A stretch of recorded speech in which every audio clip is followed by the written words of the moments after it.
खुदावंदा तेरे नाम से आगाज करती हूँ, खुदावंदा तेरे नाम से आगाज करती हूँ, तेरी बंदी हूँ, तेरी रहमतों पे नाज करती हूँ। फकत तेरी मदद और इस्तिआनत के भरोसे पर मुझे उड़ना नहीं आता, मगर परवाज करती हूँ, मगर परवाज करती हूँ। इस जलसे में तशरीफ लाए तमाम सामाईन व नाज़रीन हज़रात, अस्सलामु अलैकुम। सबसे पहले आप सभी को मेरी तरफ से यौम जमहूरिया की बहुत बहुत मुबारकबाद। आज हम यहाँ इस बात से वाकिफ है कि हम यहाँ पर 77वां यौम जमहूरिया मनाने के लिए जमा हुए हैं। यौम जमहूरिया का ये पस मंज़र कुछ इस तरह से है कि 15 अगस्त सन 1947 को हमारा मुल्क भारत का आज़ाद हो गया था, लेकिन हमारा मुल्क अंग्रेज़ों के बनाए हुए निज़ाम हुकूमत के मुताबिक चलता था।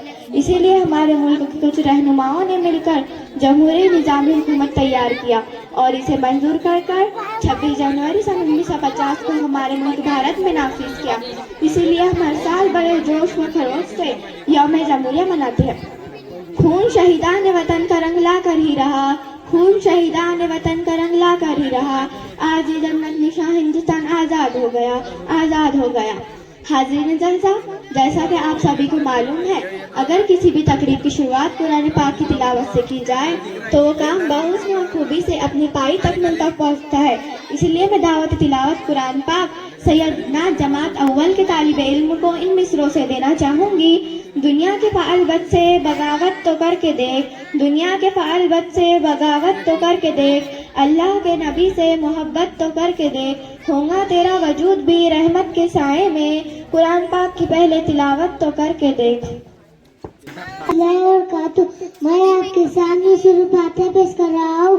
औज़ु बिल्लाहि मिनश शैतानिर रजीम, बिस्मिल्लाहिर रहमानिर रहीम, अल्हम्दुलिल्लाहि रब्बिल आलमीन, अर्रहमानिर रहीम, मालिकि यौमिद्दीन, इय्याका नअबुदु व इय्याका नस्तईन, इहदिनस सिरातल मुस्तकीम, सिरातल